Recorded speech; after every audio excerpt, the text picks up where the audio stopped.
Jiu-jitsu. Jiu-jitsu is no joke. It takes years to master. Martial arts are a vehicle for developing your human potential. And nothing in my life has ever put me in face with reality better than jiu-jitsu. Training in BJJ offers a powerful lens through which to examine some primary human concerns: truth versus delusion, self-knowledge, ethics, and overcoming fear. There's more philosophy in our mats than actually philosophy in any Ivy League school. Welcome to philosophy. What up, everybody? And welcome to another episode of Philosophy. How are you doing? It has been a while, but we are finally back. We're counting the months now, looking at the calendar, and it's been about 6 months. 6 months. Last podcast went out 22nd of March. So yeah, 6 months. Yeah, but better late than never, and here we are. We were thinking about how we're going to do this podcast today, and we figured we're going to do a small breakdown of what's been happening and a few things we've learned on and off the mats. Yeah. Sounds good, man. Yeah. What better way to kick us off than with some exciting news of a promotion that happened? Okay, let's start from the beginning. So, one of the things that has happened is that all of a sudden one day I woke up and I was really depressed. That caught me really off guard. I never experienced anything like that, because there's like sort of like depression that you have and then you shake it off, and then I was like, shit, man, I can't get out of bed. And slowly I just stopped training. I was just like taking more and more time off, but still trying to train and stuff. And then the gyms went open again, and we started the solo drills at the gym with a lot of restrictions. And now you have to book time to come to the class, because there's like a restriction in the number of people that come. So one day I just stopped coming to the classes, and Ollie was like, "Oh, when are you coming?" I was like, "Oh, come on." It's like creating stories. And then our coach, Luis, texts me, "Is everything fine?" I was like, everything's fine.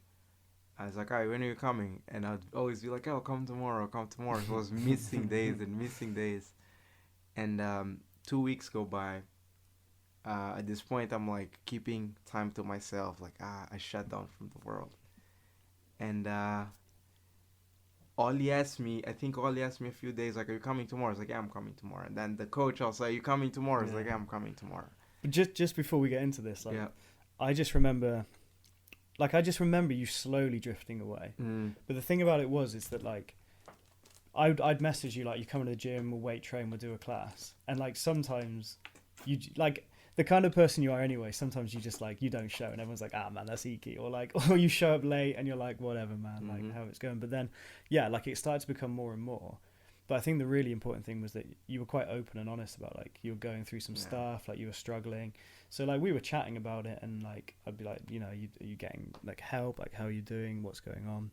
It's weird also, because it's like that's like the first advice they give. Like, you should. It's like the list is like, you should learn how to meditate. I was doing a lot of those things, and then it got to like, you should tell people. I don't want to tell anybody. But no, exactly. Like, but I remember you saying that, and I was like, no, man, like that's absolutely what you should do. It's the first thing you should be doing. Like there's loads of different reasons, and I completely understand why you wouldn't want to say. Like for everyone, it's different. Like some people think like they should be ashamed, or there's a stigma. Some people just want to deal with it on their own. But like as soon as you told me, I was like, you've absolutely made that right decision. Like if you need me, if you ever just want to call, and like the fact you were telling everyone, I thought was a really good step. It was. I think that was the hardest thing. I think the thing that I learned, it's like almost like imagine if you're like rolling, but like with someone who has like really good pressure passing. It's like you're like, where did my hips go? It's like you are really moving, but it's like, what's happening? And I think it's like a sort of in your head. Something. It's like you almost like feel, I'm not myself. And I think that's kind of the part that makes a little insecure. But it's confusing though. Well, what I was going to say is that like slowly you were like coming less and less, and like people were saying like, "Man, where's Iki? How's it going?" I'd be like, you know, man, like he's working through some stuff at the moment. Like I think he may just need to like come on his own terms. And you were like, some days I want to come, some days I don't. So I just kind of figured like maybe you're working through this, and like I was just like, I felt you were in a good place. Like I felt like you were doing everything you needed to do by talking about it. You know, you were seeing someone as well.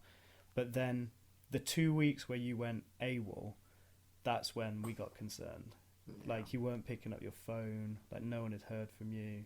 Like that's when I started saying to coach, like, yeah, like have you actually been able to get a hold of him? Like I haven't been able to. John was like, yeah, I'm struggling to. And like that was the most worrying thing. It was a mix of things. My phone got broken as well. So I probably but needed this, your phone. Yeah, like, this is the problem. Like, because we know sometimes you just like disconnect from a smartphone, like you don't do social media. But after like, I think like 4 days had gone by and no one was like, had heard from you. I was like, okay, like let's that's why I was ringing you quite a lot, like, trying to get through. But the thing is, you would send a message and then like, I'd be like, oh, okay. But then we wouldn't hear anything. So I was like, I just didn't want to think of you like in a hole. So then coach kept saying to me, is he coming tonight? And I'd be like, well, yeah, but I don't know if he'll show, like, blah, blah, blah. And then obviously on the one day, like, where he was like, make sure he comes tonight. And I was like, yeah. But I mean, I didn't know. I also, because I told him, like, I think, bro, you know what's the weirdest thing? It's I think this is a cultural thing, right? It's crying. Yeah. For example, for me, it was like, I just started crying. Yeah, yeah. And I'm not a crier. Only real men cry. Yeah, and then it's just whoa, shots fired. That didn't happen, but that is like so it's like that for me was like really odd, and I told coach. Yeah. But coach is Brazilian. Shout out to the Brazilians. Brazilians cry for everything. Like it's like Brazilians are happy, Brazilians cry. Brazilians are sad, Brazilians cry. It's like a very, I find like it's like almost like more expressive people. Just like man, like when you're watching like soap operas, like Brazilian ones, just like crying all the time. They're emotional people. Exactly. So like when I told him, I was like, like I sort of the last few weeks I don't want to come because I don't want to cry on the mats or something like that. I remember you saying that to me. Yeah, sort of like bringing attention or something like that. Yeah. But he was like, nah, man, you can cry here, you can cry in the toilet, cry everywhere. But in my mind, I was like, that's because you're Brazilian. So you're biased towards crying. Yeah. And yeah, eventually that day, I was like, I finished some work. I was like, yes. Because like that was the other thing. So like I had to manage my energy. Sort of like, I have this energy. I'm just going to finish work today and then just like get on to anything else. Yeah. So then I promised that I was coming the next day. To coach? Yeah. So the next day comes, I finish, and it's like 6 o'clock. Training was at 7:45. Yeah. I have to book in, because if I don't book in, I can't go in. It's like there's a limited number of people, so I didn't book. I reach out for my phone to book, and I'm like, I just feel like my energy drop. Like, crashing. And I'm like, oh my God, I think I'm just going to go home and sleep. Because like the other thing is I started getting outside of the house, just go work at a coffee shop or something. Yeah. It's like I just have to go home and sleep. I don't think I can do it. Then I see your calls and his calls and his texts. It's like, I don't want to be I don't want to be that guy again. So it's like, okay, I'm going to go. So I went home, I grabbed my gi, I go. Just like really like down. We finished the training. I really pushed through it. And I was like, yes, I did it. It's like that mix of, yes, I did it, but also like, I want to go home. Yeah. And then he's been doing this thing recently, which I love, called Meet the Team. So his whole thinking behind it is like, we can't go all out and hang together. Like we all want to like spend time together, but obviously like it's a 6-person limit. So he's done this thing when Mars left, where he's like he puts them in the middle of the room. He asks a couple of questions, then he opens it up to the floor. They will ask a few questions, and then he finishes with 2 questions, which I love.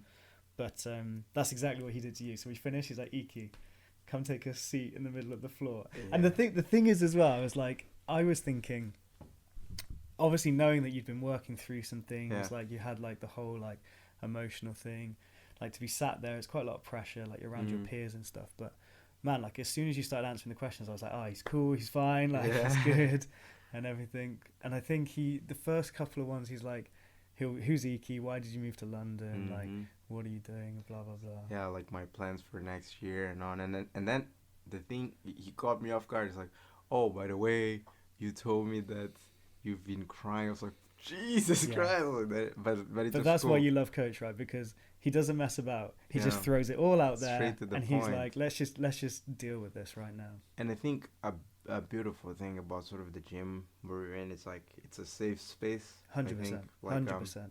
Everyone's so open. Everyone talks about it. Like, if you've ever got a problem, like, it's probably the only place I've ever felt where I could just say, do you know what, man? Like, I'm actually, like, not that great, and these are the reasons why. And everyone just listens, adds their opinion, like, checks up on you. Like, it's such a welcoming, friendly, like, supportive place. Especially, like, I think in a big city like London. Makes all the difference, Yeah. right? Yeah, because, like, not everyone, but most people, or a lot of people here, especially around our age, are coming here for work and stuff like that. And you find a place where you feel at home. Yeah. And this crazy Brazilian coach just goes like, you've told me like sometimes you struggle like with crying and stuff. You know what's interesting about like also the crying thing? It's I do the meditation thing, and I've been doing it for a long time, and it's been harder because like it's like so many emotions and like trying to like sit down in silence and just like don't judge it, just stay present with it, just like all bubbling on the chest. But then it's like, yeah, man, I know you've been having this hard time with this. And I'm like, bro, this is between the two of us. But it is cool, right? So that's what Coach does, man. I'm just trying not to make eye contact with anybody, right? And then he said, but the thing is, like, I've seen, like, on these mats, I've been training for 20 years. I've seen all these, like, from, like, the most famous to the most knowledgeable black belts deal with their problems here on these mats, cry on these mats. And, you don't know what the problems are, but, we all go through things. And it's fine. The only thing is just know that, like, here is family. And, you know, that was like quite moving. At that point, I was like, okay, he's trying to make me cry. So Coach knows. Coach knows. Like, he just sees that, doesn't he? Like, he knows what to say. He knows what to do. Like, because he's seen it all before, and he can put that out there. Yeah, and then after that, I was like, oh, thank you. We were all like, thank you after all the questions, and I'm getting ready to go back to my little square because like now we all train different squares, and he goes like, oh, by the way, there's something that I think I left for my kid. As soon as he said that, I knew. And the thing is, as soon as he said that, I immediately looked at Galeno, who was on the side, and he knew because he grabbed his phone, and I'm like, man knows. To be fair, I also knew, and at that point, it's like, man, all these emotions just bubbled up to my throat, and I was gonna be like, ah! What were you thinking when you walked up to? Because he said there's something behind the crash mat. Can you go get it for me? Bro, like I stopped. Like I don't know. There was one point I felt like I stopped, because I knew, but I wanted to like be I was like, oh my god, I can't believe this is happening. So like I go there. Before I even pulled the mat, I already knew. I'm like, oh my god, I can't believe this is happening. So I pull, and then there's like a wrapped blue belt there. It's like, oh my god. So he puts it around my waist, and then he asked me to do a speech. I'm like, bro, I just spoke for 10 minutes. But what were you thinking at that point? Bro, I don't even remember what I said the speech. Like I haven't even watched the video again. I don't remember what I said. I think I just said, oh, I don't know what to say. I don't know what to say. My mind just went all like... Yeah. And then I'm looking at you, you're like, ah! Like a big smile. Man, I was so happy. For me, it was just such a great way to get your belt. Like, so special, so personal. Like, it was really, like, emotional, and it sums up, like, you know, your journey with jiu-jitsu as well. So, like, I was just super happy to be there, and to see you get it as well was wicked.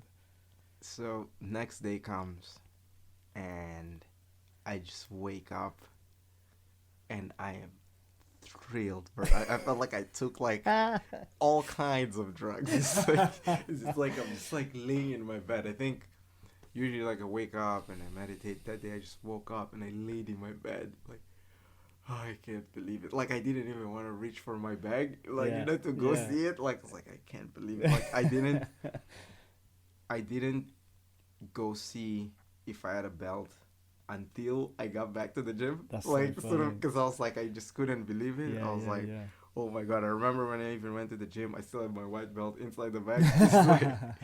And I was just like so I thrilled. thought that might be because you messaged me being like, I'm just like, it's so good. Like yesterday, what the hell? It was wicked. And then my first week of jiu-jitsu goes on as a blue belt, and then Friday comes and I had a wake up call. So while I've been missing, so I remember we had training. We had like our small session, and then we had training later.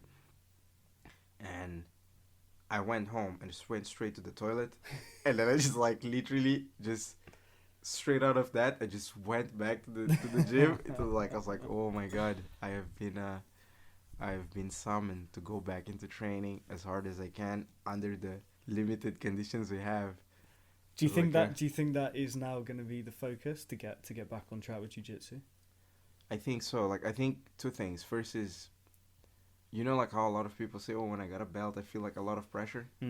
I think for the past few weeks, I've been feeling like a lot of apathy. Like, nothing matters, blah, blah. Yeah. That day I felt anger. Like, there's no way. Like, I was like, there's no way. Like, there's no way. Because it's like, like, we always used to make jokes about that blue belt that, like, you're about to tap him. And then it's like, oh, good. Very good. Now you have to drag the collar, it's the guy that stops you, like, this can make this better. Exactly. And I mean, it's like at my level of fitness right now, that's my best escape. And it's just like that's like completely unacceptable. So that was like really good motivator. But I think also it's like just like keeping structure, so like just training as hard as I can. But yeah. Does anything feel different? And I don't mean in like do you have newfound knowledge or like do you roll in different ways? But like you get a belt, things change. Like does your mindset or I think your mindset approach? standards, like for example, I can't tell yet. Yeah. I think it's more. I'm still like a little bit over the moon too. Yeah. Yeah. That's good, man. And I guess like so you've got big changes coming up as well, which is super exciting. You're going to Zambia. You're going to be starting as a lecturer. Like you've obviously lined up the jiu-jitsu over there as well. Yeah, it's quite interesting. I was thinking about how, for example, with learning, right? Like, I mean, that's been a big focus, and I think we focus. It's like I think that's one of the biggest things. Maybe you're asking me about jiu-jitsu. I think that's one of the biggest thing about the belt thing. I think that's one of the biggest things that jiu-jitsu has taught me, that sort of like, even though it's like something chaotic, that you never know what's gonna come next, that it's always moving, there's a lot of pressure, and there's like emotions, and there's just like getting your ass whipped, you're still learning. It's like it's a skill, and it's not just force or anything like that. So it's like, how do you break down learning in each situation? Yeah. So I was thinking about, if I'm gonna teach something to someone else, how would I do it? Yeah, I actually, that's a question for you. It's like, what have you found about, because I think there's like the part about just repetition, yeah, and training hard, yeah, but then there's a part of stepping back and thinking about, especially thinking without putting your ego into it, sort of like, oh my god, I could have done better. Sort of.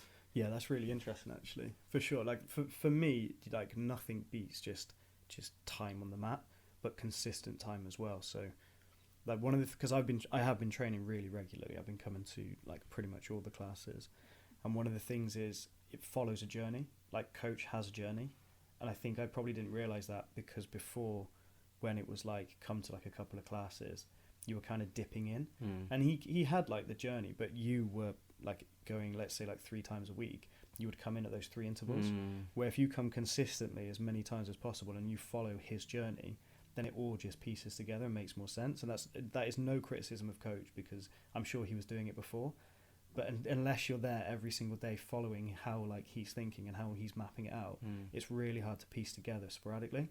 So coming consistently and doing that kind of thing is really important. Man, the ego thing, like we've had it, you and I have had it before, I'm sure we'll have it again, but like you just have to really like look at it objectively. Like if you get beat and you don't think you should have got beat, like why are you thinking you shouldn't have got beat? Like that's the issue, not the fact you got beat, like the fact that you expect like not to. It's one thing about, like, for example, about the journey thing. It's also I think it's the focus also, because there's so much information. Yeah. And one of the things that I've been thinking about, it's like you have what you're taught in class, but the moment, for example, I get home, it's just like a bunch of YouTube videos, a bunch of tutorials. Yeah, man, 100%. And it's just like, okay, I can watch all these tutorials, but I'm really only gonna do a few things out of all of these. You could watch all those tutorials, or you could go and drill exactly what coach has shown you and understand that, like, because he's teaching that and he's going to do that again in repetition. And like, I can kind of empathize with his frustration of like, I can't be going back. Like, if you'd missed, like, you missed. Like, I'll come round again, but we don't know when. So like, if you weren't here and you don't understand, like, I can't keep going back. Like, I have to keep going. And it just, that's like the benefit. Now, obviously not everyone can make it in, and like, you can't always come along, but like, then it's up to you to come in if you can and do the open sessions and not watch the tutorials, focus on what he's teaching, because you're going to get more benefit from the guy in front of you showing that position and how it applies to lots of different ways than all of a sudden being like, oh, but what if I add in the lapel? Like, do that, because you're going to get more out of it. And you know, another thing I also was thinking about a lot, it's like, I think I was thinking about this before the sort of like the lockdown and stuff. When we were training, it was about competition. It's like, do I want to compete? Why do I want to compete? And I think like one of the things is those things like, why do I do jiu-jitsu? And in reality, for me at least, it's like a lot of like self-expression, but it's like, it's almost like it's like, I remember there's like a rap, someone who says like, I do karate with class. It's like I'm kicking someone's ass with a bow tie or something like that. It's like, but it's like a little bit of that sort of like, I guess it's more about the journey 100%. with myself of like mastering something. 100%.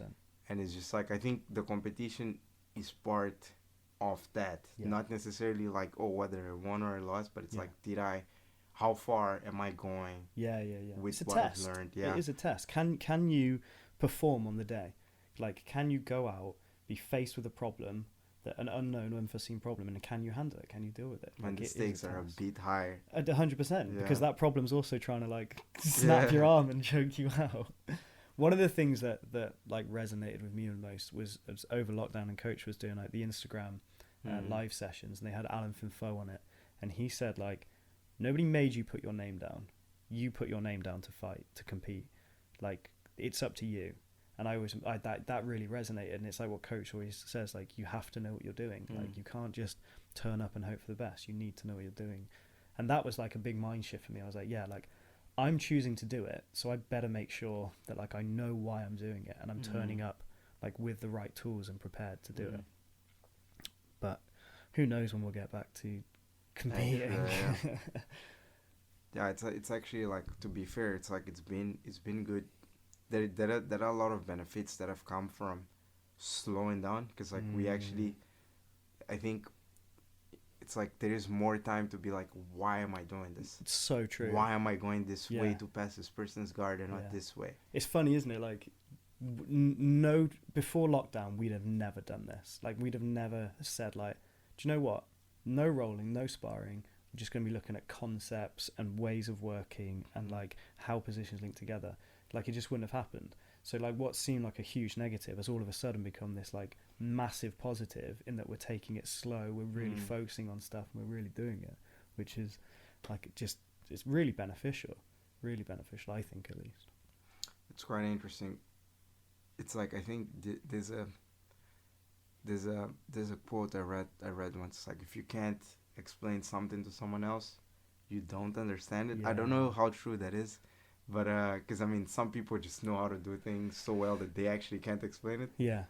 But yeah, it's quite interesting. I think with jiu-jitsu is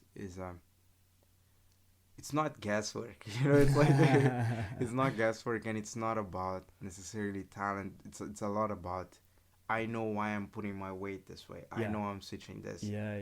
And it's like, whoever knows more, but also knows how to do, like, can see it before the other person. Definitely, right? And respond. It's like, and I think that's been there's a drill we've been doing where it's like, you do one move, I do one move, almost like as if we're moving chess piece. I really love that. yeah, like it's completely changed. It's like it's problem solving. I give you a problem, now you've got to fix it, and then like dial it up and dial it up and dial it up, and then that's beautiful jiu-jitsu, right? When you have two people of a really high skill level that are throwing problems, and like they know the counter to that, but they know that counter could be coming. So then it's like you're operating at the absolute limit of like trying to get those marginal gains. That's like great jiu-jitsu. Love it. So Ali, we're calling this our comeback podcast. This is the comeback podcast. I feel like we should explain the fact that John Jitsu wasn't here as well. I feel like we waited right to the end to say that John's currently. Oh, so John is in the toilet right now. Like he had a. He's been fired. Yeah, I don't know what happened. Like he was literally here, and it's like, oh, I gotta go to the toilet. So he started recording, and he hasn't come back. Yeah, I'm kidding. Try and rope him in for next time.